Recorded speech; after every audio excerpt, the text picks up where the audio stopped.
Now, this Wednesday, April 15th, we call it Tim Geithner Day. I'll be hosting the show from Atlanta's Tax Day Tea Party and checking in with some of the tea parties going on all across the country. And joining me now to discuss the way Americans are approaching Tax Day 2009 is South Carolina Governor Mark Sanford, who over the weekend released what is now being called the first ad of the 2012 presidential race. Let's take a look. Some say the solution lies in more government spending and deeper debt. The truth is, more tax dollars will be spent in our state this year than ever before. But there must be a stopping point. Going further into debt will not solve a problem that was created by too much debt. There must be a price that we will not impose on future generations. For me, the easy thing would be to accept money handed out from Washington. But the easy thing isn't always the right thing. And Governor, thanks for being here. You are coming under a lot of pressure for not taking all the stimulus money. How's it going politically?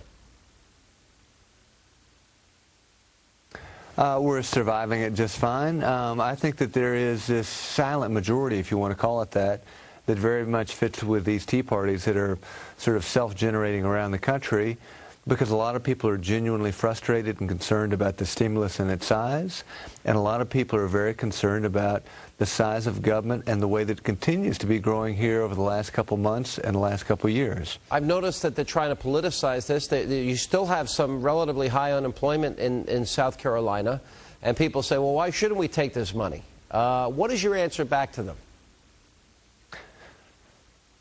Well, in other words, again, if people don't want to debate the merits of an issue, they always try and politicize it. That goes with the territory. But I would say, you know, if solving the unemployment problem in South Carolina, or for that matter, solving the national economy, were as simple as printing a bunch of money that you don't have, why stop at the numbers that they're stopping at in Washington? Why not go to huge numbers, although we're pretty close to huge right now?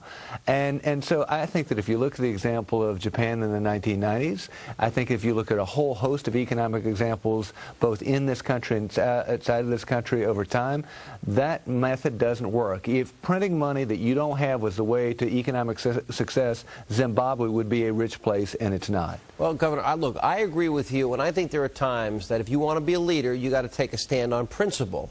But right now, the country seems to at least think that this is going to be the answer. We want our politicians to do something. But when you add up the numbers, it's moving America towards socialism. We can't afford it. We're putting debt on our kids and grandkids. Why don't you think that message has gotten out more, of the damage that this could cause the economy?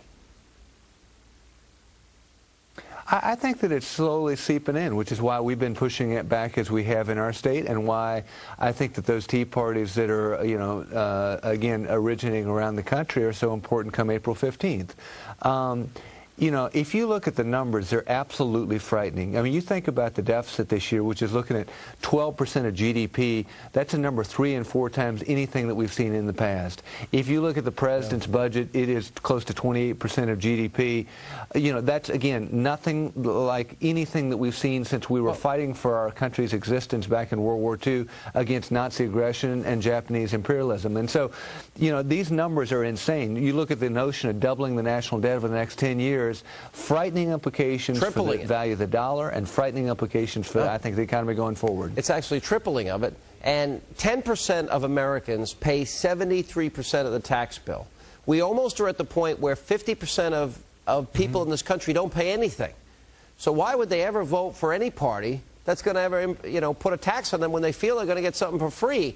Aren't we now impacting, or at least creating the potential that it's going to be one group of people against another group of Americans and dividing the country?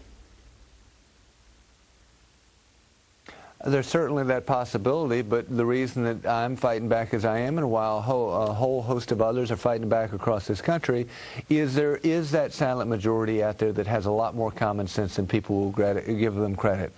And certainly we're getting to that tipping point where more receive than more give to this country, which is the danger zone in any republic. But I think there are a lot of people out there who realize there is no free lunch in life, and it's again, our shared hope that enough of them will make noise at this critical point that we find ourselves at, because if not, we're in real trouble as a country. Well, I got that. My friend John Rich is going to be in Atlanta. You know, he says common sense is pretty uncommon, so it's uncommon sense. And this seems to be a no-brainer to me. But, Governor, I'm glad you're taking the stand in principle. Quick yes or no, are you thinking about running in 2012? for president?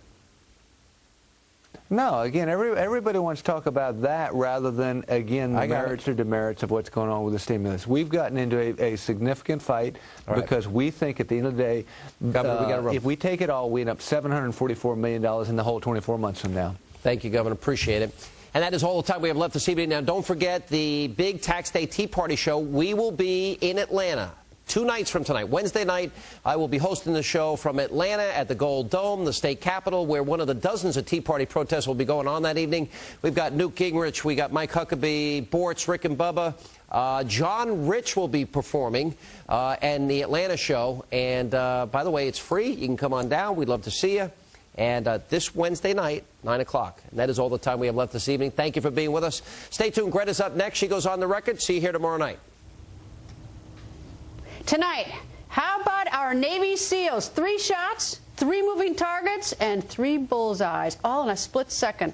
American hostage Captain Richard Phillips is safe. 3 Somali pirates are dead and 1 pirate captured.